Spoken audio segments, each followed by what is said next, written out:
Hello, everybody, and welcome to Angel Meadows. We're a little bit, we had a few technical glitches, as most people know. That's how it runs in this place. Angel Meadows always has little technical glitches. Okay, anything I touch has technical glitches, so we're going to be okay. And of course, I'm not totally prepared for this, but anyway, that's life, right? Well, my guest today is Coryelle Kramer, and I found my name. Okay, Coryelle, you've been doing this, for over 2 decades, which I don't think you look old enough to be doing this for over, 1 decade maybe, but not 2. You are an animal communicator, healer, and you work with your clairvoyant and you have angel connections. And you do some really awesome Facebook Lives, the animal experience. Yeah. Okay. That's just a little taste for everybody, but now it's time for you to tell everybody a little bit about yourself. Well, hi, everybody. And I'm sorry for all the craziness. I'm glad to be here. Thank you so much for asking me to be on your show. A little bit about me. The thing that you said before is correct. I tell people I've been doing what I do professionally for over 2 decades, but unprofessionally I've been doing what I've been doing since I was a kid. So I've always been able to talk to animals. I've always been able to see spirits. I always got a sense for what was going to happen before it happened, and I had a very, very supportive mother who encouraged me, so I was able to keep doing it for quite a long time, and now I'm doing it professionally. I love what I do. I'm also a angelic healer, which means I work with my angel guides to send out really kick-ass, powerful healing to both people and animals. I love working with animals, especially with the healing, because they want so much to feel better as quickly as possible. So the results that happen when I work with the animals is just incredible. Animal communication has brought nothing but joy to my life and wisdom to my life, and that wisdom I'm sharing once a week on a Facebook Live show called The Animal Experience. It's also now a podcast, as well as it being up on YouTube. So it's been the Animal Experience has gotten nothing but really great reviews, and then I was approached by a internet radio show to put it also on the radio. So this is only after 12 episodes. It's pretty incredible. Okay, what radio show? It's not yet. That we're still working out the specifics. So as soon as that goes up, then we're going If it doesn't work out, let me know, and I have connections in some places on the radio stations that we can make it work. Because cool. I think you are so worth hearing. And you can't see, but I put up your photo with it's a little bit foggy, but the metaphysical communication for people and animals with your picture and that gorgeous necklace. And your phone number's on it as well, so that'll go. That will also be recorded in the archives with it. So if anybody ever wants to connect with you, you can go to www.Coryelle Kramer Kramer.com, all lowercase, no spaces. So that got the business part out of the way. That's an important part. There you go. Now, you said you've been doing this since you were a kid. Mm-hmm. Yep. But okay. About when was the first time that you it's a question I seem to ask a lot. Yeah, I did it without breathing. When was the first time you did that, connected with spirit, either animal and or human, that you remembered, that you realized exactly what you were doing? Because, we all have our in our younger days where we connect and talk to spirits, and we don't realize what we're really doing. So when was it that you kind of went, aha?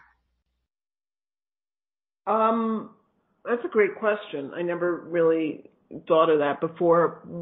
One of my earliest memories was when I was probably in the single digits,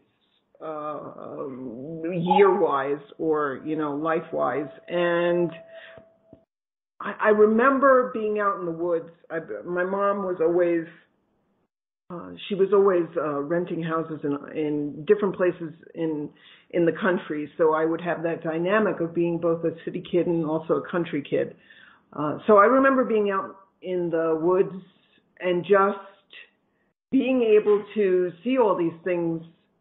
I saw fairies, I saw sprites, I saw pixies.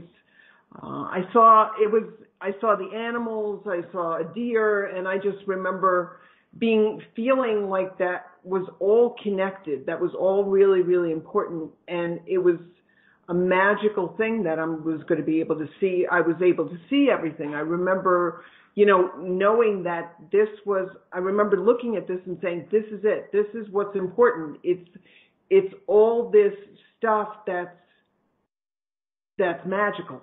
It's nature, it's animals, it's the ethereal, it's the metaphysical. I remember even, I think I was maybe 7 or 8 when I remember that. And doing an animal communication, I remember always talking to the animals when I was really small. And I remember that I would always come across these animals that people would say, oh, that's a vicious cat, that's a bad dog.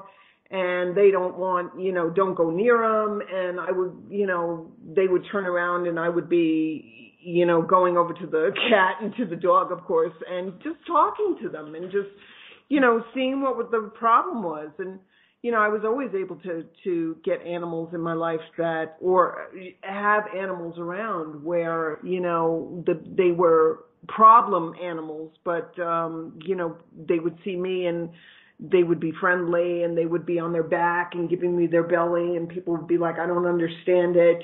That's a vicious dog. And be like, he just wants to be understood, even when I was a little itty bitty, I understood that. So there was a lot of incidences, but I remember that, especially in the woods, I remember that that was almost that was a big aha moment for me. Okay, sorry. Cat moment. I was looking at something else. Okay. Now you said your mom was very supportive, and I think that's totally awesome that when people have parents who are supportive of who they are. So tell me a little bit about your mom. My mom was a woman who was really and truly way ahead of her time. She was very independent. She was very much a free spirit. She was somebody who was very open to different things, especially different people. My mom was she had, I remember her having parties and there was always different people there. There would be, Black, there would be white, there would be Chinese, there would be, other Asians, there would be Puerto Rican, she just loved all different kinds of people. She taught me very early on to look inside a person's heart as opposed to look inside what they're saying and what they're doing and politics and all this other kind of stuff. That's not important. What's important is what's inside a person's heart. She was also very artistic. She was a poet. She was an actress. So she was constantly trying to enlighten herself, and she was constantly trying to expand. And at the other hand, my mom was the person who loved the $5, what I call the $5 word. And the $5 word was like, as somebody would say, oh, look at that caterpillar coming out of the cocoon. And my mom would say, oh, look at that caterpillar. He's emerging from his chrysalis. And it'd be like, okay, there goes the $5 word. She loved to laugh. She loved to have good times. She loved to have travel. She loved people. So I think there's a big part of me, of her in me. For sure. Yeah. At least I hope that all of my kids have at least a little bit of part of me in them. So I don't see why. Yeah, I think your mom is a major part of you. And if I remember correctly, the picture that you have on, you have an amazing necklace. I think you did once tell me that it's your mom's necklace?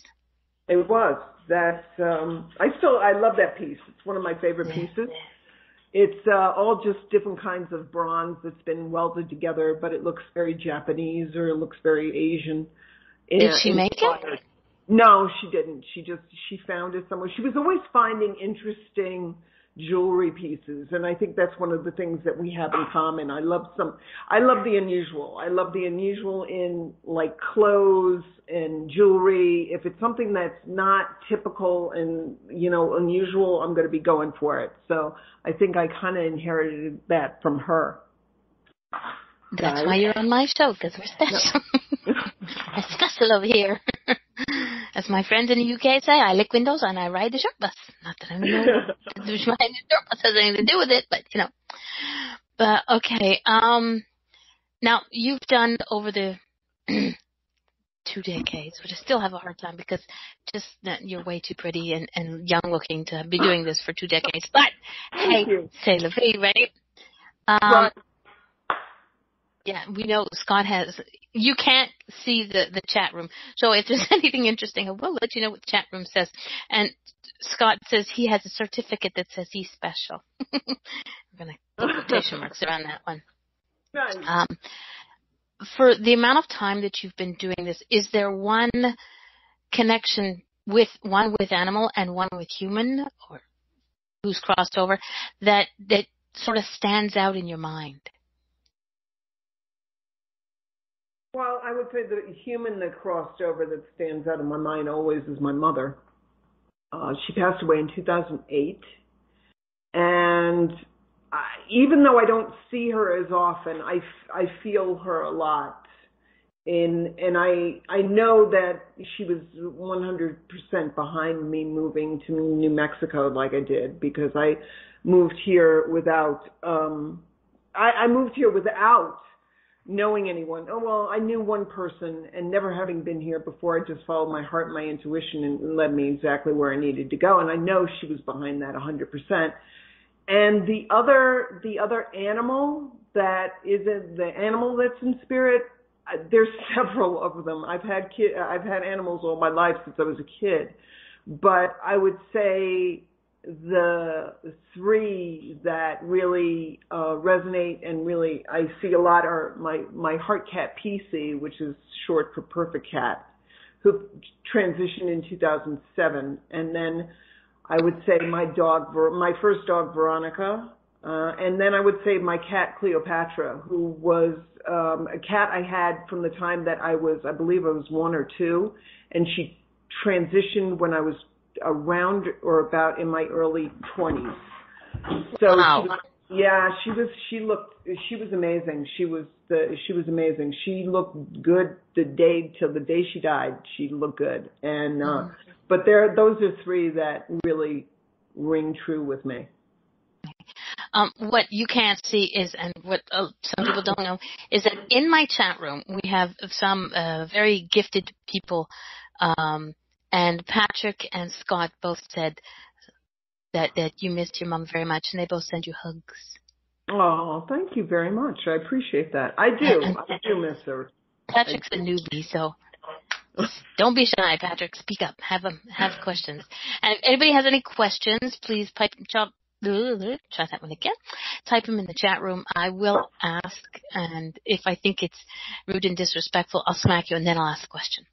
Okay, that would only be Eric. Brian, sorry, Eric's gone, so it's safe. But okay, you live in New Mexico. That was a move that you made. Where were you originally from? I know you said your mom moved you guys around a lot because it was, housing. But where are you originally from? Originally, I'm born and raised in New York City, specifically Manhattan, and I also grew up a lot in the different counties in upstate New York, so like Dutchess County, Schoharie County, Columbia County, things like that there. And that's where my mom would have those. She would rent the houses for the summertime.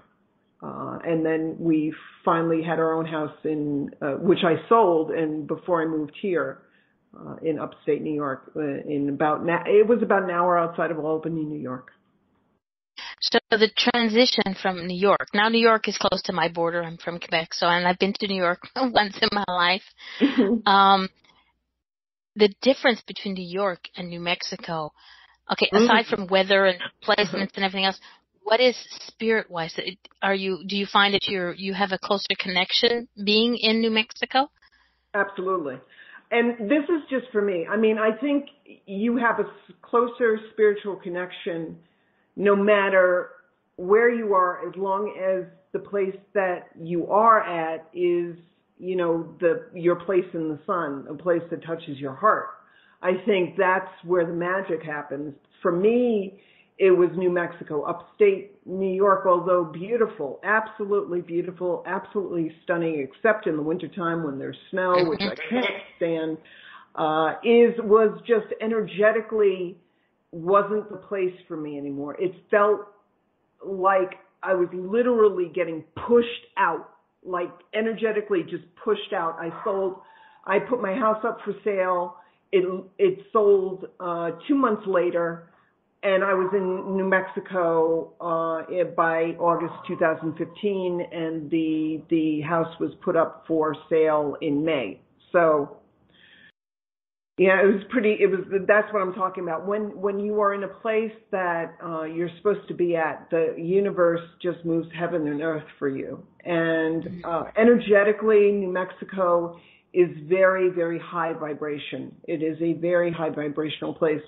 And I love it. It's got a lot of crystals under the ground. It's got like obsidian. It's got quartz. It's got all different kinds of crystals all over the place that you just find on the ground.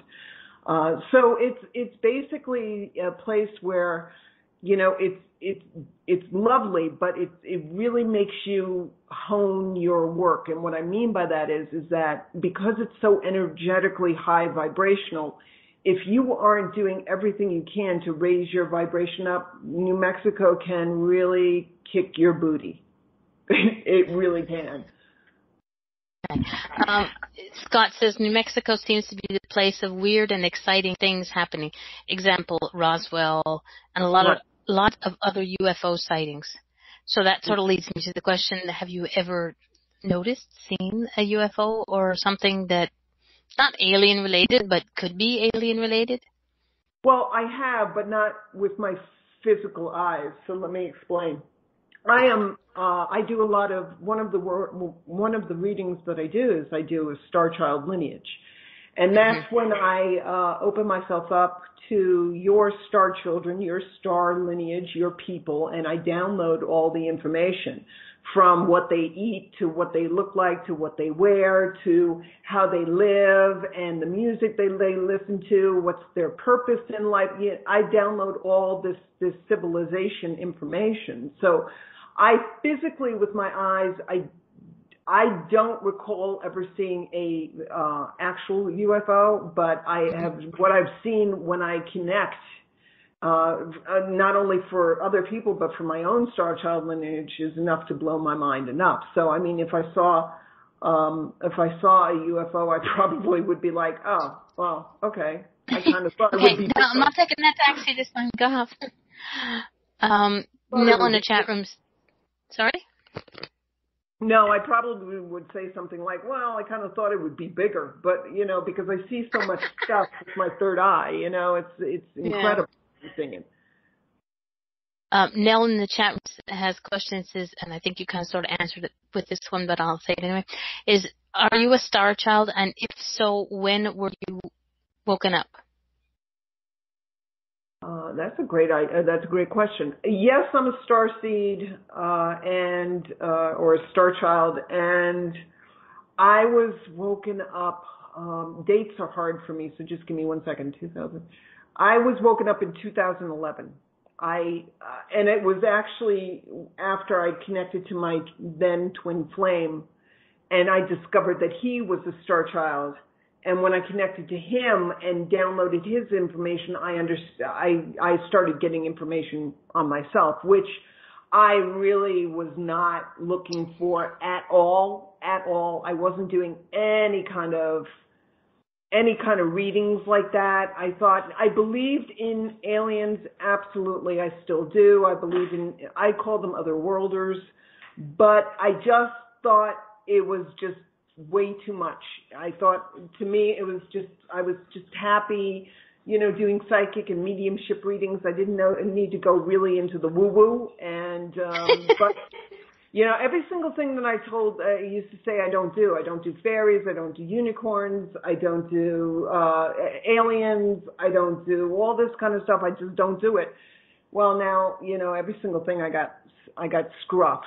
So now I do it. I tell people I'll talk to anybody. It doesn't matter to me. Whatever. I'll talk to anybody. Okay. Now, you've got me curious about the star child lineage readings. Mm-hmm. Okay, so somebody calls you up and says, okay, because I have a show and I know some things, but I don't know everything. So I'm going to, and star child lineage readings is the first time I've ever heard of this. Mm-hmm. So explain a little bit more to me about that. Like, if I come to you and I go, I want the star child lineage reading done, what would it entail? Well, essentially what a star child lineage reading is, and that's my own kind of concept, is I just connect to your energy. It's kind of like a psychic energy. It's kind of like a psychic reading on steroids. And what I do is that I connect to your energy. I get quiet for a second. I connect to your energy. I tap in and find out if you are a star child, because not everybody is a star child. Okay. I tap in and I find out if you're a star child, but usually if you are drawn to the star child lineage readings, there is a very, very good chance you are. Mm-hmm.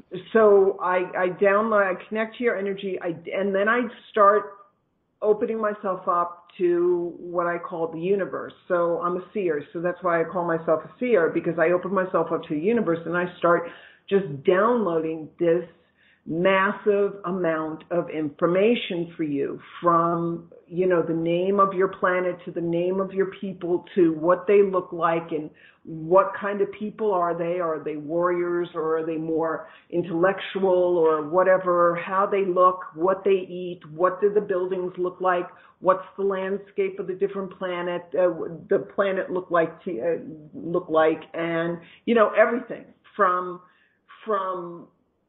the smallest of details. So a star child lineage reading usually takes anywhere between an hour to 2 hours, because you need that time. It's not something, I don't do a star child lineage reading for 30 minutes or less. It's got to be an hour or more. Okay. So Brian says he's been here before the star children, and Scott just called him a star granddad. Yeah, no comment. Nell asked, can you see if she's a star child from here, like the distance? If I can see Can who? you just sort of, Nell, one of the guests in the chat room, her name is Kathy. Her question was, can she see if I'm a star child from here? So when somebody... of course, because primarily all of my readings are either done over the phone or through Skype or video conferencing. So I have clients all over the world. So yes, I can tap in and find out if she's a star child, which I would say yes, but I'm not going to get all the information down, because once I open myself up to it, I can't stop. Yeah. So now if you want, you can connect with her. I put the website here. Just so that people know, when I do any kind of reading, no matter what, because I'm downloading so much information, not only for the star child lineage, but for an animal communication, or for a psychic or a seer or medium session, I always record everything, and you get a copy of the recording, because you're not going to be able to hear everything. You need to be able to hear this, and it's going to be unfolding over the next couple of days, weeks, years, and even months. So, that's why I record all my readings. That kind of makes sense, because I know that when I've been to when I've been to a psychic and they've done reading for me, I've been to a psychic, but I've had a psychic reading done on air or on phone or whatever, I have to take notes because I'm listening, but I'm not listening. I Right. hear it, and I get all the little notes and whatnot that I'm sure I'm missing things. So that's why I like it best when it's on a show, because then I can go back and rehear it. So yeah. Right. Well, what I tell people is this: if you're taking notes during a psychic reading of any kind, you're not listening to what is being said. And a lot of the times, I want people's full attention on me. I don't want somebody having to worry about, my God, I got to write this whole thing down exactly how she's saying it, and you're trying to process all this kind of stuff. I want you completely and totally open. So that's why I record everything. And also this way, it's like a lot of the times I've written stuff down when I've gotten a psychic reading, and I go back to it an hour later. I can't understand what the heck I wrote down. I know. It's awful. It's the quickest chicken scratch you ever did see. Right. Valerie in the chat room says, how do you turn off from hearing things? Brian says bubble. You can. It's whatever works for you. I think that's the beauty of it. I think that's the beauty of the metaphysical, is that it's different strokes for different folks, and whatever works for you is the powerful way for you. Something that's going to work for me is not going to work for you. But what I do is that I kind of, I never really thought, well, I did. I haven't thought about it in a while.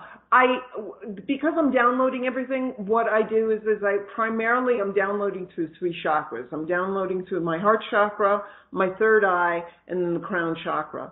So what I do is when I want to kind of like stay open, but I want to stay kind of like muffled or buffed, but a little bit of muffled, so stuff is more trickling through than it is pouring through.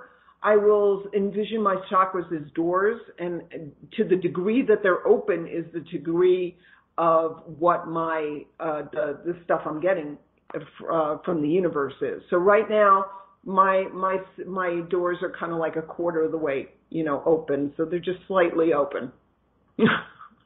I've got only slightly open doors.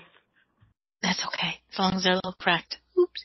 Patrick in the chat room asked, when did Coryelle first realize that she was different? We started in the beginning. You were a little bit late, but it's okay. I still love you. You remember she realized it as a child. She's been doing this since she was a child. And you said, I can't remember the exact number because you didn't say, but you do remember you saying in the single digits, the age when you realized that this was something special. Right. It wasn't just, like everybody else talks to their imaginary friends and then they're told to, grow up and stop doing it. It's just your imagination. You were lucky enough to have a mom who said, yes, continue. Right. Just keep on going. She would ask me questions. What's the cat thinking? What does the dog say? What does that dog say? What does that cat say? What does the bird say? What does a hamster say? I had all these animals, so I had a menagerie. So, yes, I had that. And then there was a lot of support. So she was very, very supportive of this whole thing. She wasn't frightened of it. And the animal communication, but also the psychic work as well. Okay. Scott in the chat room says, I'm reading exact words here. But when did she realize she was different to everyone else and no one else could do what you do? I think I started to...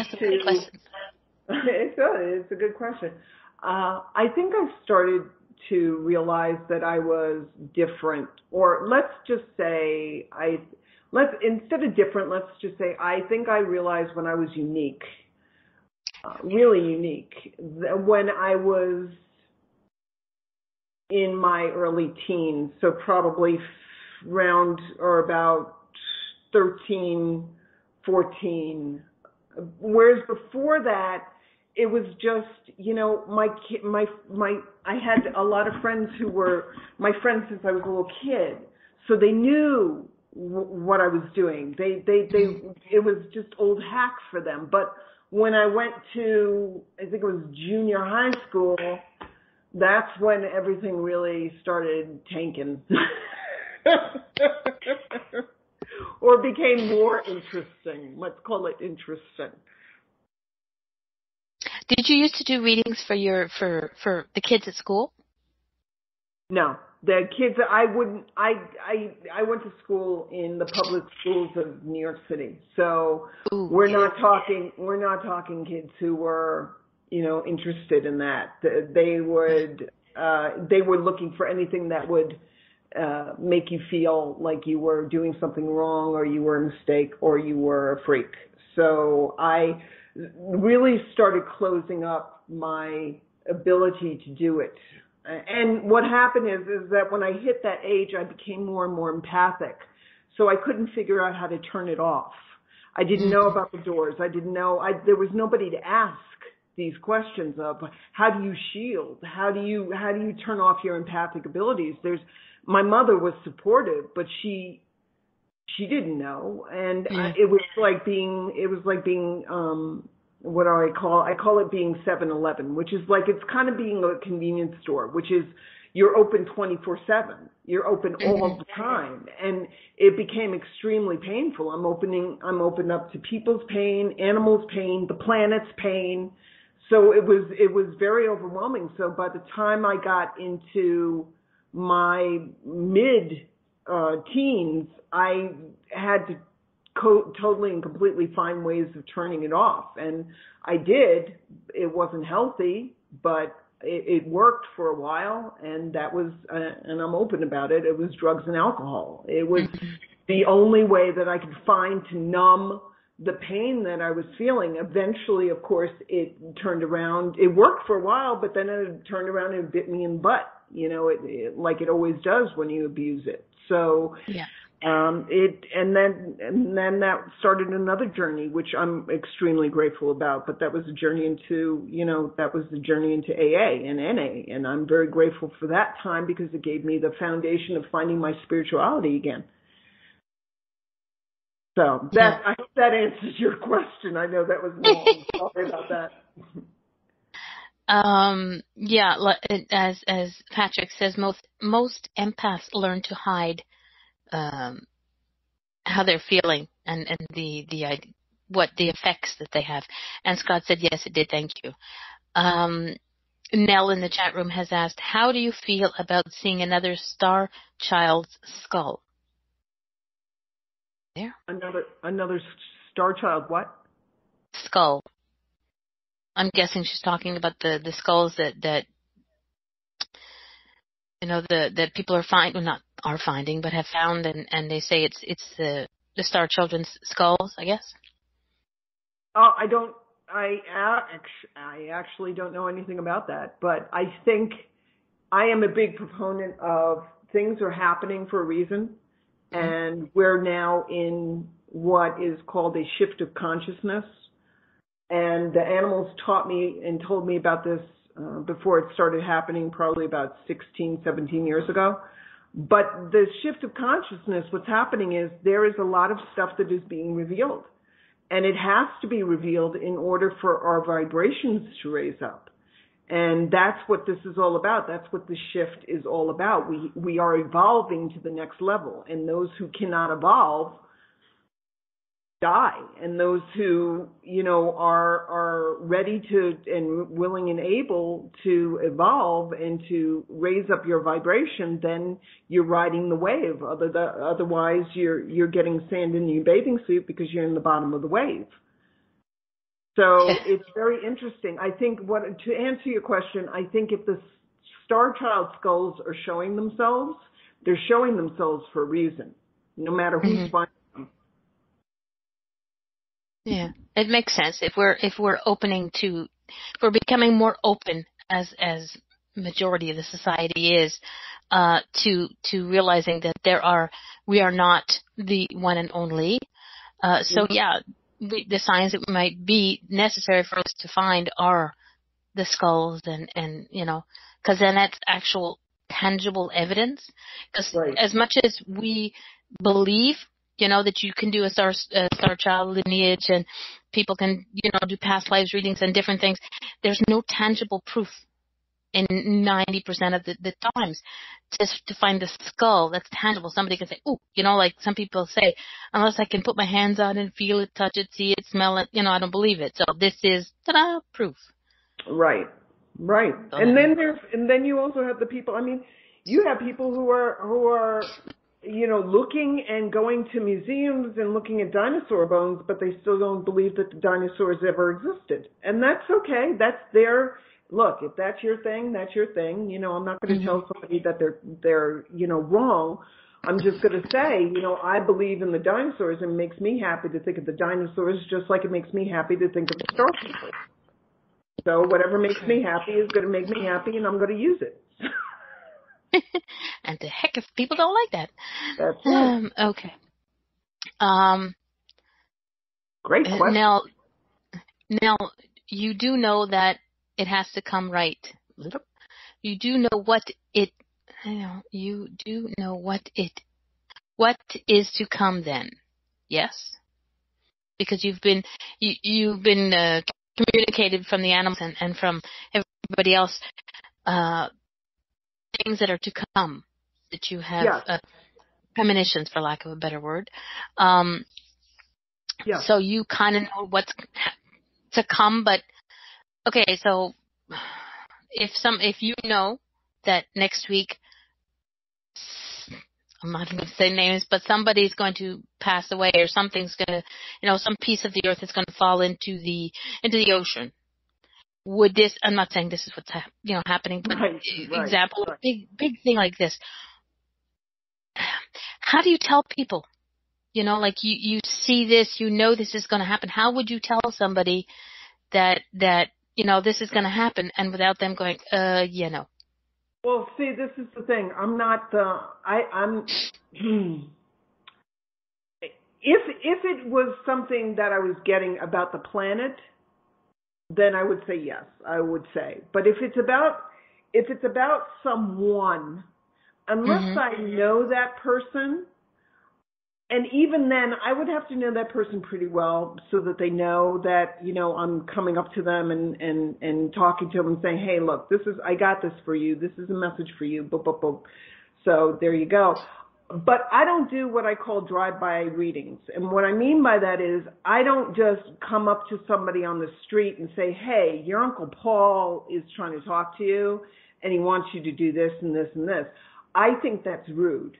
But that's me, but that's the shock factor, and that's why some TV shows on psychics are getting, big ratings because of it. I think it's rude. I was brought up in the psychic world not to do stuff like that. I think, however, if it feels like there is something that I'm really getting poked at, I mean, like over and over again, it keeps poking me and telling me, I will go up to, I also take that as a thing of a sign that this person is open to this. So I will then go up to them and say, look, introduce myself and tell them what I'm getting and say, this is what I'm getting, take it or leave it, whatever. I just need to stop getting poked. So here you go. I'm telling it to you, but I'm not going to go up to some random person or at a party and say, oh, your long lost brother is, right behind you, because that's none of my business. If that makes sense. Okay. Nell in the chat room is going to send you a friend request on Facebook.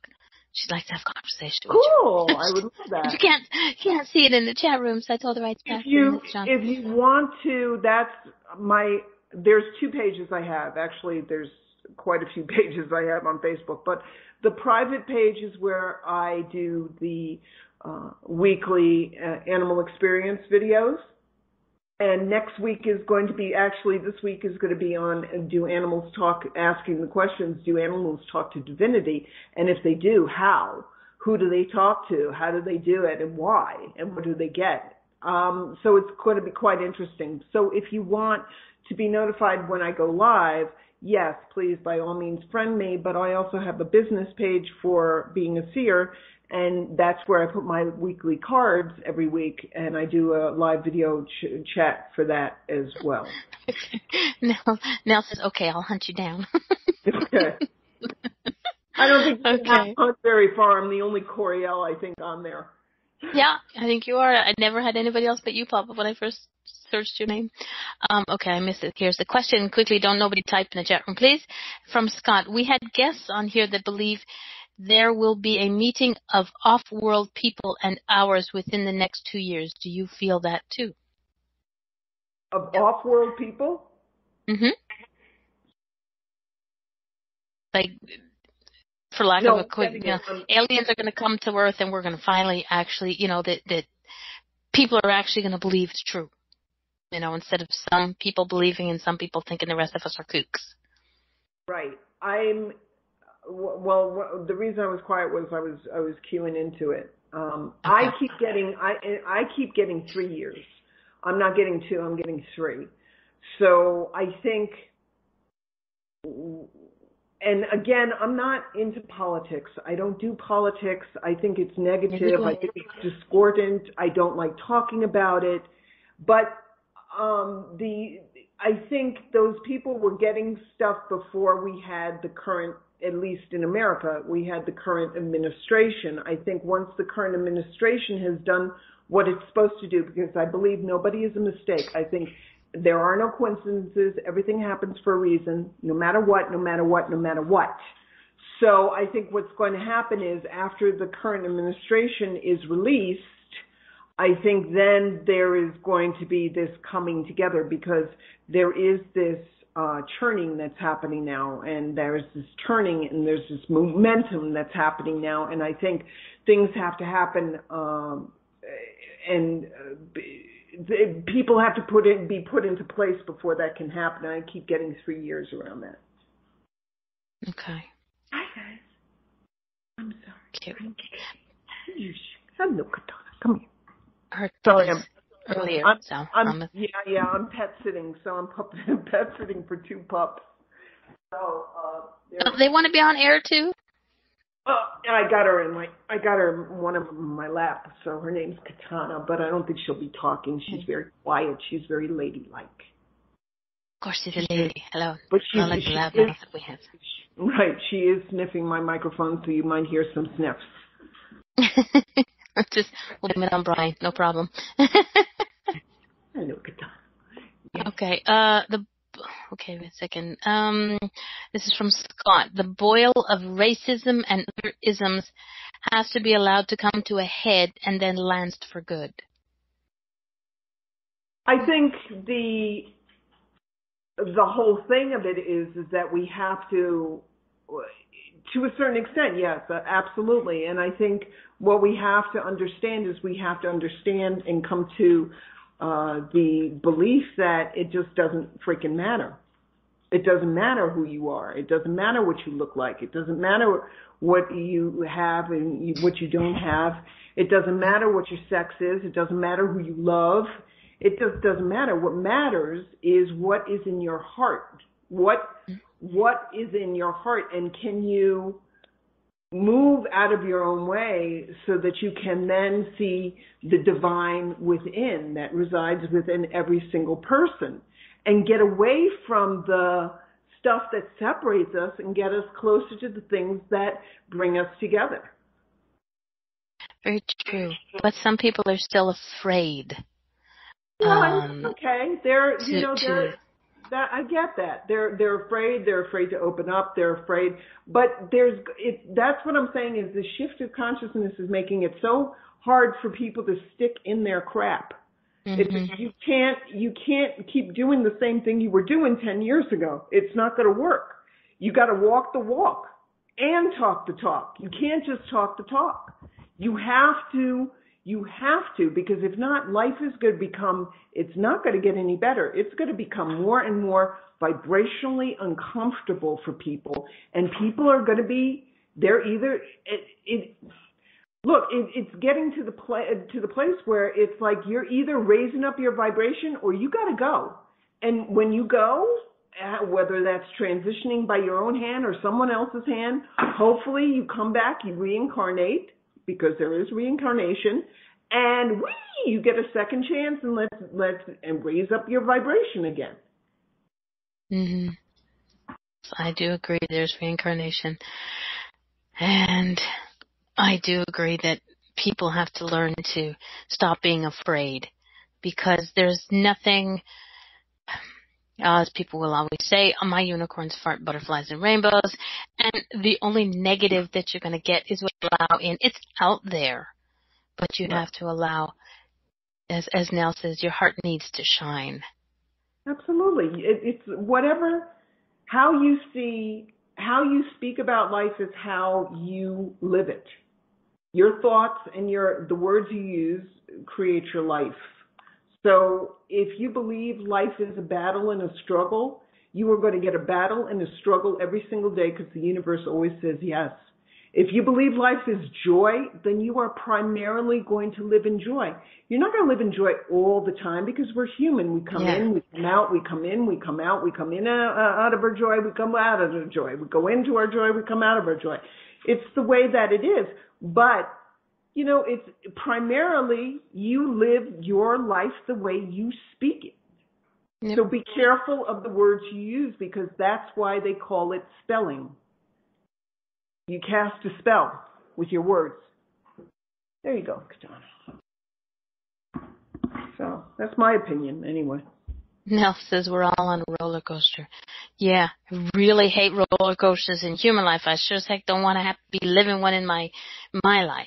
I won't get on one. But and don't have to actually physically get on one that we... Okay, we're going to shut up now.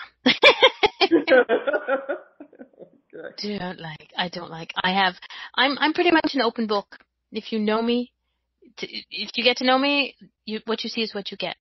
I have my downtimes. I don't show that on Facebook. I don't show that to the majority of the world. But, the happy people, the happy faces that people see are like, no, that's me. Yes, I can be cranky and evil, and quite a few of the boys in here are going, oh, really? But you have to be able to... I have a friend, and he says, you have to see the good. And yeah, you have to see the good, because there is good, no matter how dark things can get. There's something good in there. So yeah, absolutely. Shine like a diamond. You can't have one. Oh God, songs in my head, that's not a good thing. Okay. Psychic communications and animal communications, we sort of kind of covered. Star lineage, spirit guide discoveries. Yeah, I love those. They're a lot of fun. They're always a lot of fun. So a spirit guide discovery reading is when I open the door to your guides and I invite them in and I ask them to show themselves, and then I kind of like interview them. So it's a lot of me talking to your guides, not so much talking to you. You just have to sit for a while and just let me process all this, because what happens is that I like to interview them all at the same time, or one at a time, and not tell you what's going on, because when I start talking to you about what's going on, a lot of times my logical mind comes in, and then I have to readjust, and I have to get requiet again, and then I have to reconnect. So I just download all the information as much as I possibly can. So I interview them. I ask them who they are, what do they represent for you, where and how to best utilize them in your life, how's the best way to connect to them. I find out, every single thing that I can possibly find out from them. And then it's very trippy. Some days it can be extremely trippy, because my mind on a normal day is like a Warner Brothers cartoon. But when I add in the spirit guides, it becomes like almost like a, Where's Roger Rabbit kind of like cartoon, where it can just become really crazy and whacked out. But it's a lot of fun. And no matter how wild the spirit guide is, whether it's an animal, whether it's a person, whether it's a goddess or a god, a pixie or a fairy or whatever, it doesn't matter what it is, or an ethereal being, a unicorn, Pegasi, and all that other kind of stuff. Whatever it is, no matter how crazy it is, it always makes sense to the person. It's hysterical. Yeah. It's hysterical. I love them. They're a lot of fun. They really are a lot of fun. Okay.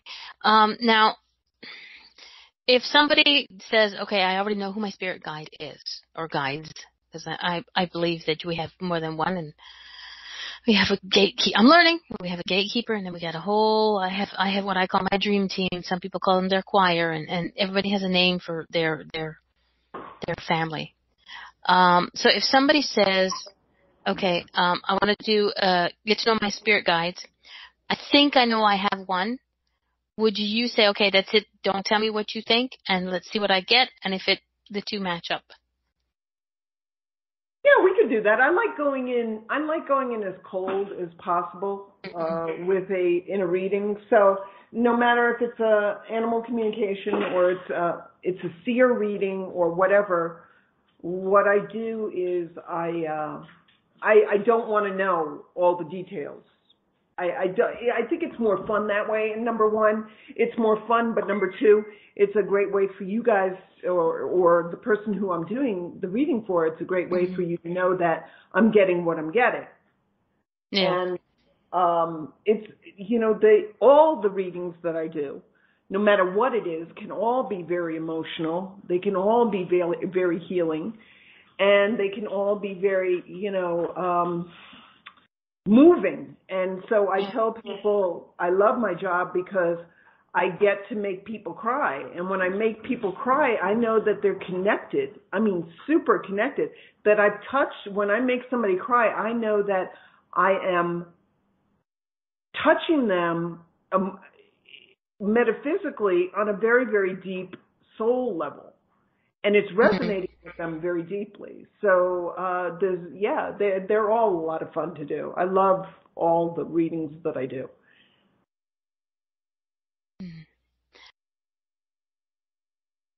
Holy cow. Scott just wrote, I think the whole time that you were talking, Scott was writing a question. It says, okay. I have been, oh Lordy, he's been stalking. I have been doing some stalking. In my world and online visits recently, I have noticed and met a lot of teachers from the First Nation Native community, both from those that have heritage in their ancestors and full Native descent. Stop typing. Yeah. Also, a lot of teachings, a lot of Native teachings. The next person, stop, kick your butts. A lot of Native teachings and sayings and speakers, as well as television programs, have always rooted for the natives in the movies and read the stories about them. They are very spiritual people, and now they are coming back. The oil pipeline thing has also helped that. Now the tribes are coming back together. Do you think they are here to help raise the spirituality? Is that their job? Okay, that was a lot of information. Okay. Basically, Scott's saying because the Native community is coming back to the forefront with the pipeline and everything else, a lot of people, they weren't in the forefront. They were just sort of, quietly in the back. But because they're coming more to the forefront for different reasons on TV shows and with the pipeline, and the Native community is coming more to the forefront, do you think it's because that's their job to help raise spirituality? Is that why it's good, bad, or otherwise that they're coming more forward in our lives, in the world? I think that it has something to do with that. Absolutely. I think it just has to do with a lot of nations, not just us. I'm part Native American, so not just us natives, but I think a lot of cultures are being called to the forefront. There are more people who are tapping into their Druid heritage and their Celtic heritage. There are more people who are connecting into their African heritage. There are more people who are connecting into their spirituality of their Asian heritage. I think that there's a lot of heritages that are being called, and I think the reason is that, again, we're searching, we're looking, we want to connect to something bigger than ourselves. We want to connect to that divine part of us within and connect to the divine that's outside of us. So I think that that's all coming to grips, and it's all coming together where, it's just anything that's going to get you there is going to get you there. Yeah. Just any bus will get you there, just as long as it's the bus that resonates with you. True. But I understand what Scott's saying, because he said thank you, by the way. You're welcome. Because, and it sort of goes with what you're saying, is that no matter what, we eventually will find our way to the end of the path, no matter which bus, which other route, which other street, whatever path that we take. And we're opening ourselves up to different different things.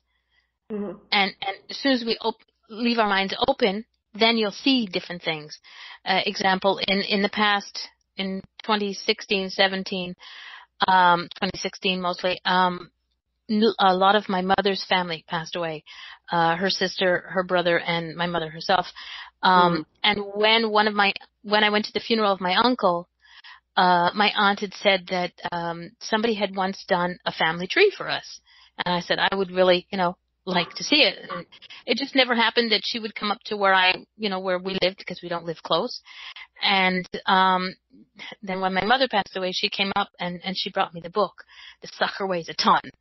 I could hurt people with this, but I quickly looked through it, and I haven't had a chance, because it's like, I'll say a good 3 inches thick. I have Indian heritage.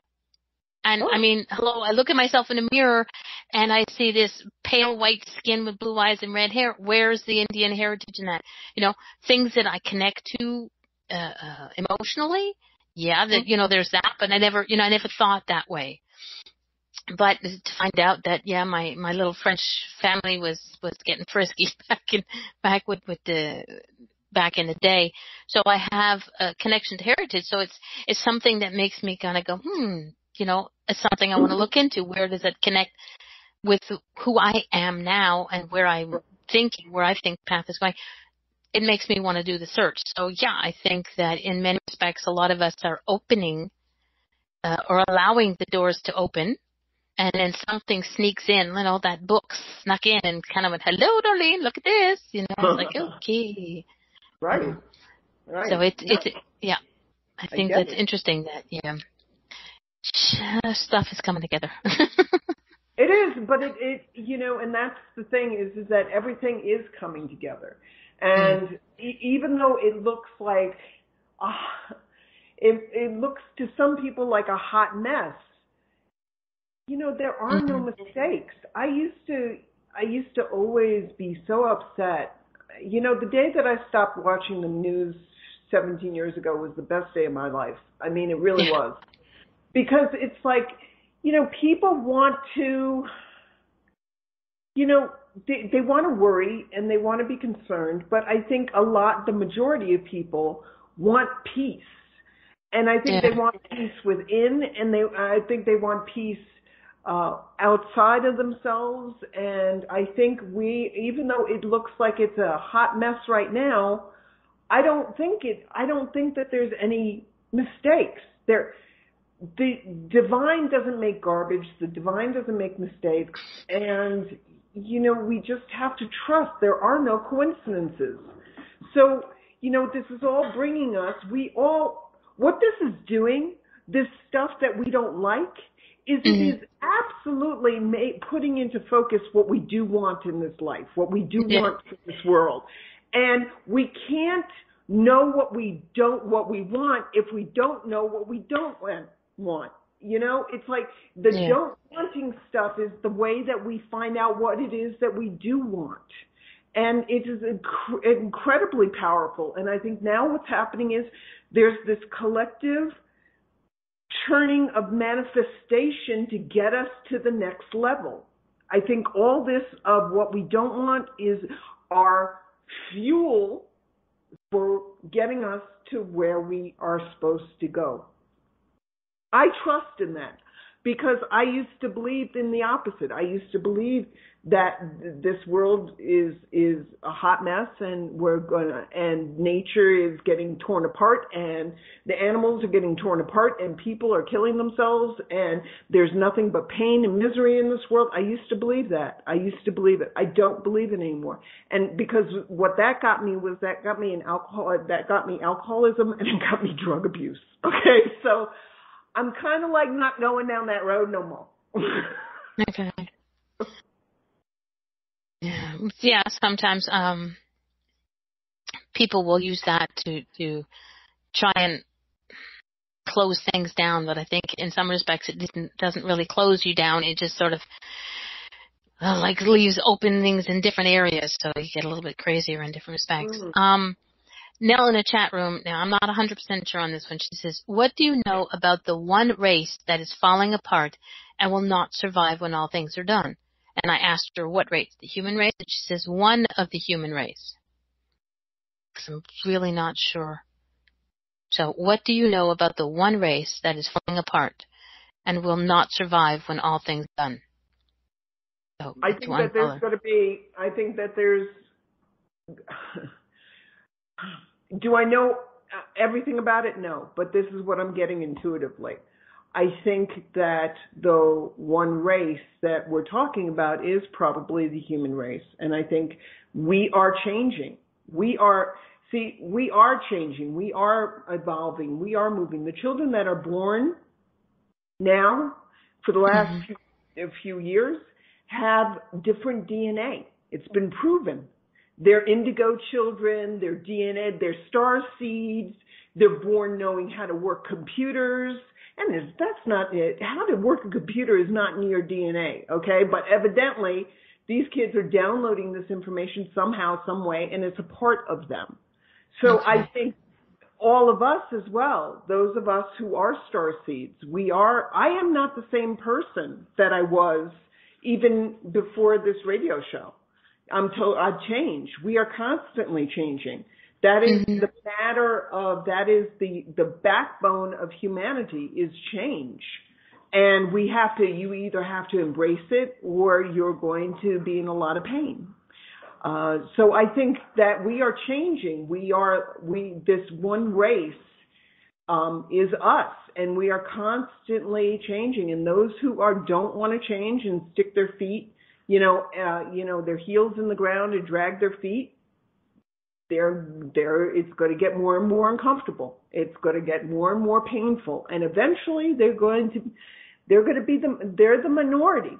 Okay, the majority of people, I believe, are embracing the change that is happening within them. And I think it's a great question, and I think we are going to eventually not be even close to the same people we were, because the star seeds are being activated, the indigo children are being activated. I think the people who are spiritual of heart are being activated, those who are people who are also embracing the ethereal and believe that they're part ethereal, they're being activated. So I think all this stuff is being called, and we are changing. I'm excited for it. I think it's great. I think there's nothing wrong. I don't think there's anything wrong with, even with the endangered species. There are some animals that will never be on this planet again. And is that sad? Of course it's sad. But I also like to think of it as saying, something, if they were meant to be here, they would have been here. And, maybe it was just they were there to bring that magic to the planet at that particular time. And the magic wasn't needed, or the magic needed to evolve into something else, as opposed to the Tasmanian devil, which is extinct now. But now they're saying that they found a new Tasmanian devil. So something, it's like, You can never just say this is wrong. This is wrong, because you always have to say to yourself, okay, but it's happening for a reason. Scott in the chat room just wrote, and the loss helps awaken people. Yeah. So the loss of Tasmanian devil made a lot of people wake up and think. The loss of different species that are going, or the endangered species, is awakening people to, hello, if we don't do something about, destroying these animals and these ecosystems, that it will disappear and that will affect us. So that's why there are people who do bees and GMOs is a current example. Yeah, Right. the honeybees. That's a great topic actually for the animal experience. So thank you, Scott. Extinct animals. What are their, connecting to the extinct animals and getting their viewpoint on the whole thing. But yes, pain is the touchstone to spiritual awakening. And there is times that we don't move until we are so darn uncomfortable, we have no other choice. So, is it wrong? No. Should I have moved sooner? Should I have evolved sooner? Shoulda, woulda, coulda. Don't shit on yourself. Who cares? It's happening when it happens, as long as it happens, So. Says you're welcome for the idea for the animal experience. Message him when you do that one in the chat room going, I said that one. my Scotch, and he wears a kilt, and if he misbehaves, I message his wife and she sucks him with a fly swatter, so I'm okay. Wow. And he just stuck his tongue out at me. I think one of the things that Nat had mentioned when she says, do you think that the race is falling and it will not survive, is, and in respect, I think she was talking about a color of race. I think the extinction of the white race, as certain people would call it, that the white race is going to come to an end, because there is no such thing as the. We are all, nobody's really white. We're different shades. So I don't think that there's a color, okay, my husband and I have 3 children. It's the same wife, the same mother, the same father, and each one of my children is a different shade. Because I'm ghosty white, and he's like nice coffee. And, but each one of my children is a different shade, different color eyes, different hair. So there's not going to be one, we interact, we intermingle. There's different races connecting, and I don't see animals doing that, because I can't. But then there's a horse and a zebra, or an ass and a zebra, but so you never know. I totally and completely agree, but I think it's already happening. Look, nobody's 100% anything. Okay, yeah. There are some people who are. There are, they say, I'm Native American and that's all, but something, you never know. You never know. Yeah.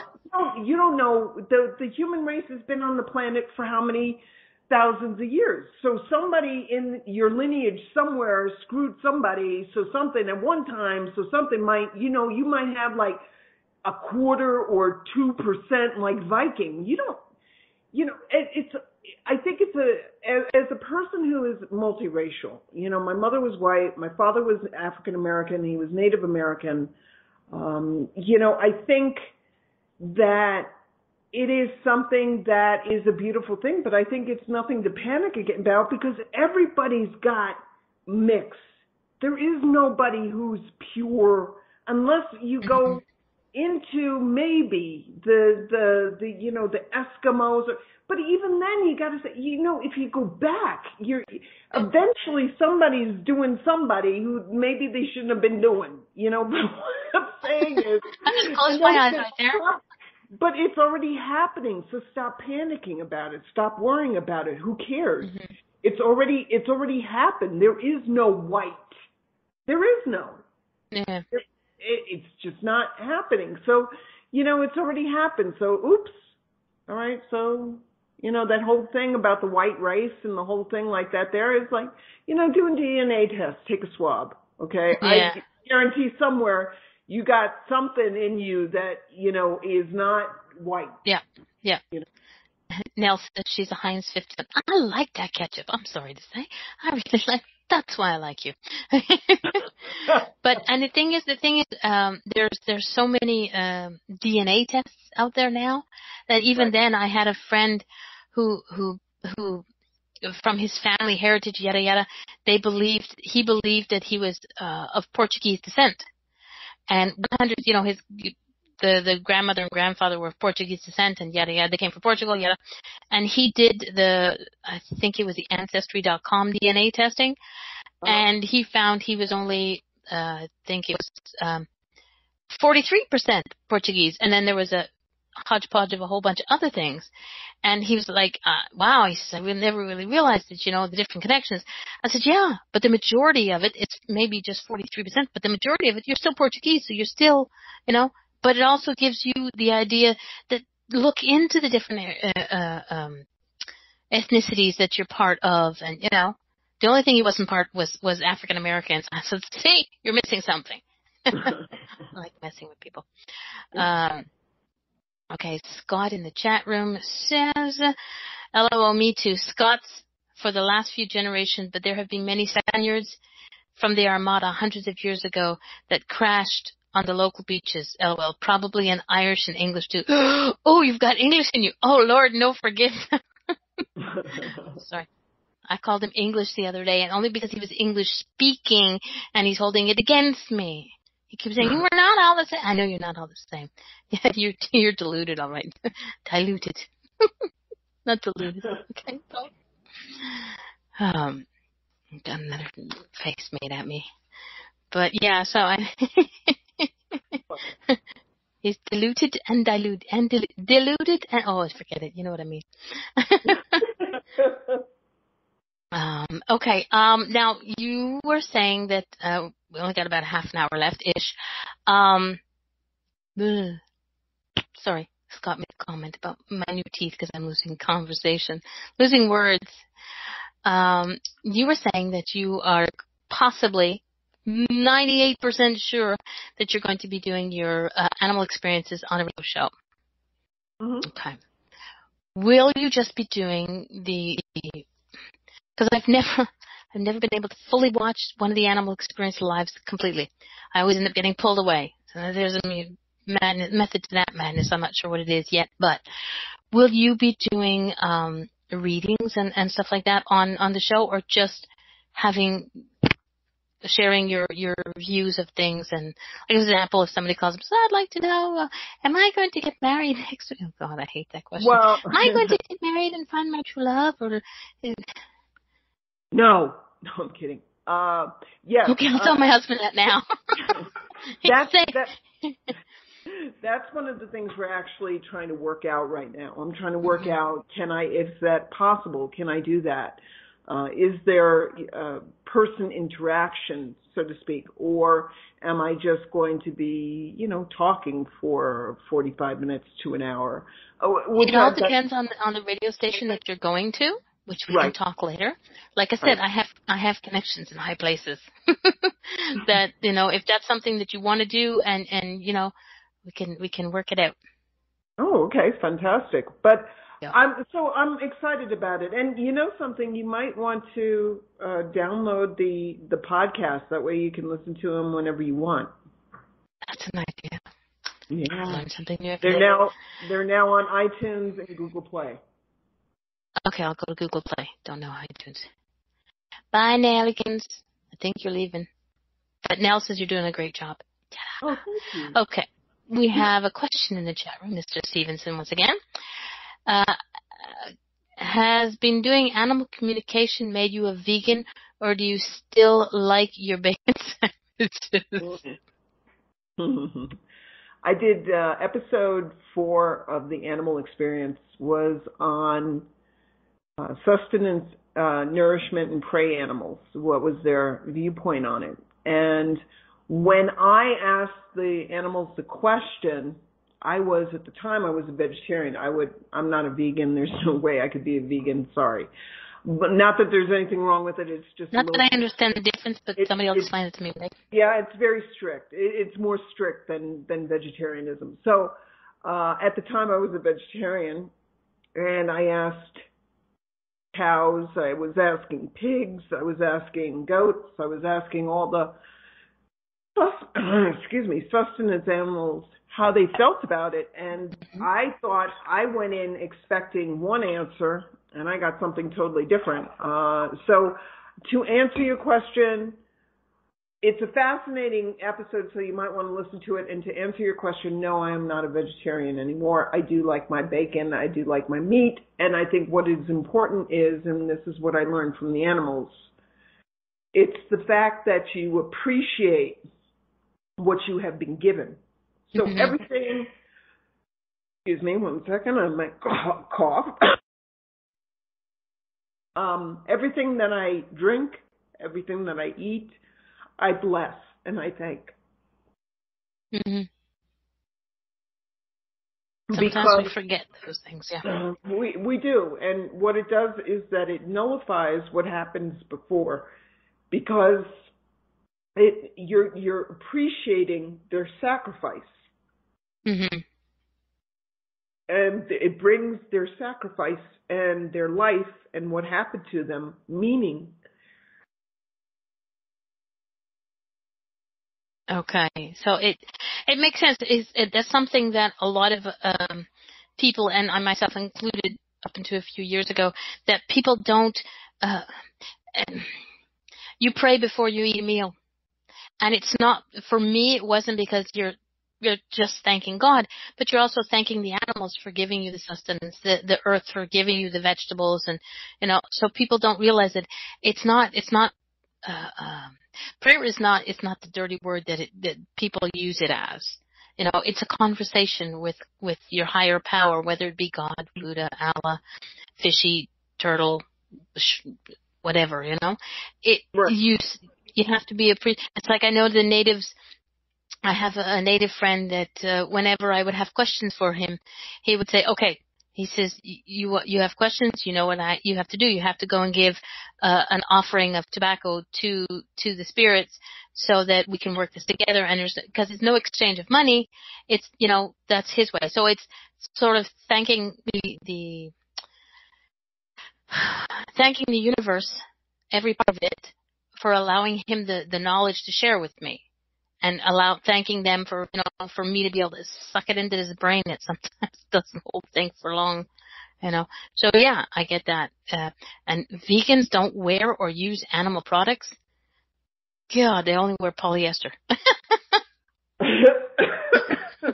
No, it's just food-wise. It's a little bit. I mean, I love my eggs, so.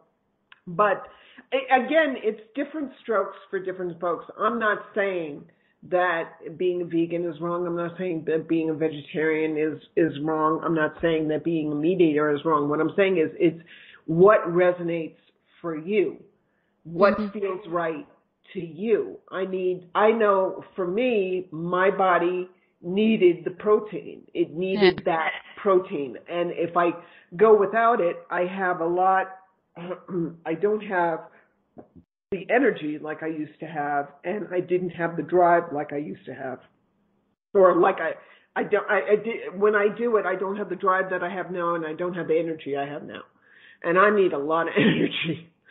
My life is busy. Yeah. Okay. Night, Sharon. Keeping out. Another one from Scott. As an animal lover. As an animal lover and know they are beings with a soul, I hide away from the aspect of knowledge and have been compartmentalizing my meat eating. It comes in wrappers from a supermarket. I'm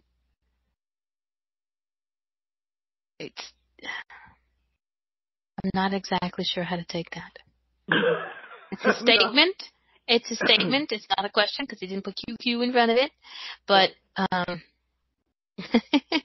it's okay. Just don't think you're eating your Uncle Bob the pig, okay? And you'll be okay. Then you won't be, cannibal sort of thing. But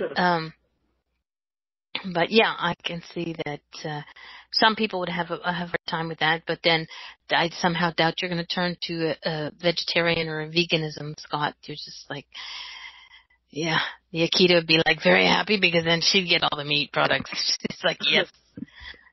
Scott has 2 huge Akitas, and absolute adorable. The younger one is like, it's a she, and she's making his life hell because she's a she. Akitas are very interesting. They're very strong-willed, and they know what they want. They want what they want. They're very, I would call them almost like id. And what I mean by that is I want what I want when I want it, and there's no convincing me otherwise. It doesn't mean that they can't be trained. It just means that Akitas are very strong-willed, very, as opposed to, other, the different breeds have different personality traits, just like people do. Yeah. Scott's going, oh yes, they definitely are. I'll give you the link to Akita's Facebook page. She has a very interesting conversation with letting us know exactly how Scott behaves when he takes her out on a walk. I'd love to see it. And he said, I love animals and I know they have souls. So tonight, Coryelle has helped resolve that mental jingliness and saying thank you to make sense of it all. So absolutely, kind of feel that. The episode 5 is on soul plans and life plans. Very, very interesting episode that I did. It described what a soul plan is as opposed to a life plan, and how that works into your relationship or our relationships with our animals. So it's an extremely interesting episode that will be very, very eye-opening for, I think, a lot of people. And so you can find that on my personal page. I'm also going to make a Facebook page specifically for the animal experience because it's kind of hard for people to find the videos, and I want them to be able to just say, okay, just go to this Facebook page and you can see all the videos. And because right now we're up to episode 12. This Thursday is going to be episode 13. Yes, and it's at what time of the day is it? Do you do your? It is Thursdays, 1 p.m. Well, actually 12 p.m. Pacific, 1 p.m. Mountain, 2 p.m. Central, and 3 p.m. Eastern Standard Time. Okay, so that'll be 8 o'clock for you, Scott. He's over in the UK. So there's a 5-hour difference. Yeah. So he's staying up late tonight because right now it's 1 a.m. in the morning. Wow, yeah, really. Thank you, Scott. I appreciate that. And Brian pretty much just woke up because in Australia it's Monday morning already. It's Wednesday. It's Monday morning. Wow. Yeah, exactly. Unfortunately, Brian's in our future. Scary thought, but he's our future. But I know. Trust me, I know. Okay, so you're going up to level midday tomorrow. Okay, so you're going to level episode 13. I'm going to try and find. I found your page. Now, if I can just find, not Pinterest, not good to do. Of course, I don't find everything when I'm preparing for this talk. Scott, Darlene, can you put the links up to the personal page, Animal Talks, on Facebook, even if you yes, I will, dear. I will find them. And I can see what I'll also do is I'll send you all the links to because I just made the Facebook Animal Experience business page today, and I just finished promoting all of the episodes, so they're all up there, and I will send you a link to all my pages when we're done. Perfect. Okay, and I will send it on to you. Actually, what I'll do is I will put it as well in the event to today's show, so it will be there. All the links will be there. Great. And we'll make sure that everybody gets it. And I will personally deliver it. Just I'll go all the way over to the UK and give it to him and smack him at the same time. Lord. Hey, Scott, Brian, don't say that about Scott. He's only afraid I'm going to have his wife smack him. Oh, gosh. Okay. So I'm lost. I think I've done all my questions. And Scott, have you got any more questions? And Linda has been very quiet, listening. And Brian, any questions?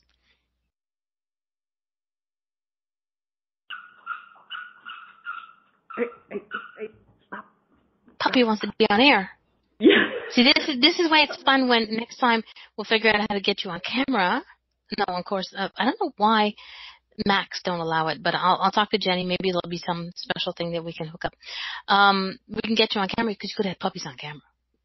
Well, they're not my puppies. I'm pet sitting, but that's another thing that I do. People are crazy about me pet sitting their animals because they have the animal communicator watching their animals. So what more could you want? Oh, next, would you like Coryelle to babysit you? It's like, okay, if she gives me food, I'll tell anybody to babysit with me. She knows when they need something. Very true. And she knows when the owners have been misbehaving and not listening properly to their pets. Very true. Very true. Yeah. Well, you know what? Okay, do you have anything aside from episode 13 coming up? Do you have anything else you want to let people know about coming up? Any shows that you're going to be doing? And as soon as the radio show is hooked up, you'll let me know. And if that doesn't work out, you'll let me know and I'll hook you up. I will. I also, just so that you know, on my business page, I do weekly card readings. I pull a card for everybody. I interpret the card I read from the book, and then I give my own interpretation, and I give you a blessing for your week or a prayer for your week. So that's on Sundays, again, also at 3 p.m. Eastern Standard Time. So you can check that out as well. I'm going to be doing a lot of things over the next few weeks, but primarily what it is going to be is there's going to be a lot of traveling all over the place. Hello. Stop. Crazy dogs. Okay. Zoomies in the house. Yay. So I'm going to be traveling. I'm going to be doing psychic fairs and things like that all over the country. So I'm excited about that. But the main thing that I'm going to be doing is I think the animal experience is going to be growing more and more and more and more. And I'm setting the intention that it's going to have its own TV show one day. So there you go. We'll start on the radio. In the chat room is a young woman, I'm saying young woman, named Linda. And she says she's enjoying the session. She's a friend of yours. Scott said, ooh, a spy. And she smiled. Got spies. I like spies. It's fun to have spies. I don't know about trolls, never had one. But spies, I love those. See, Scott spies around everywhere else. Oh, he's a stalker. Hang on, get that.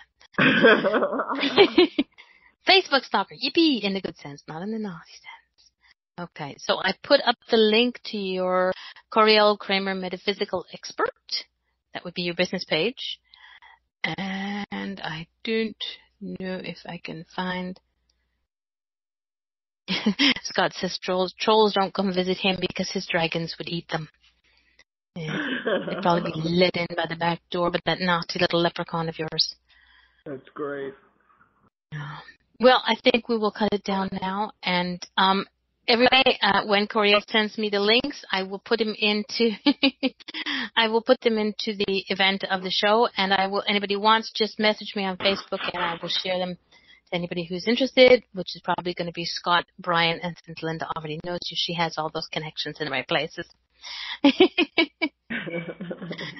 And I thank you very much for being on the show, and I hope that we do this again soon. Absolutely. And I'll figure out how we can get you to come on camera. There might be another browser that you can use. I'll speak to the Wizard of Intuitox. The woman who created this lovely place that we're at did this all by herself, and she's amazing as far as I'm concerned. She's still working on it. Everything's still a work in progress. Yeah. Oh, wow. Please, we need some party guests on our show, Darlene. On your show. Yes. I'm party enough? Okay, fine. We'll see. I think I'll have a little talk with Helen and the fly swatter. Yep. But so thank you very much for coming on this show, and we shall talk very, very soon.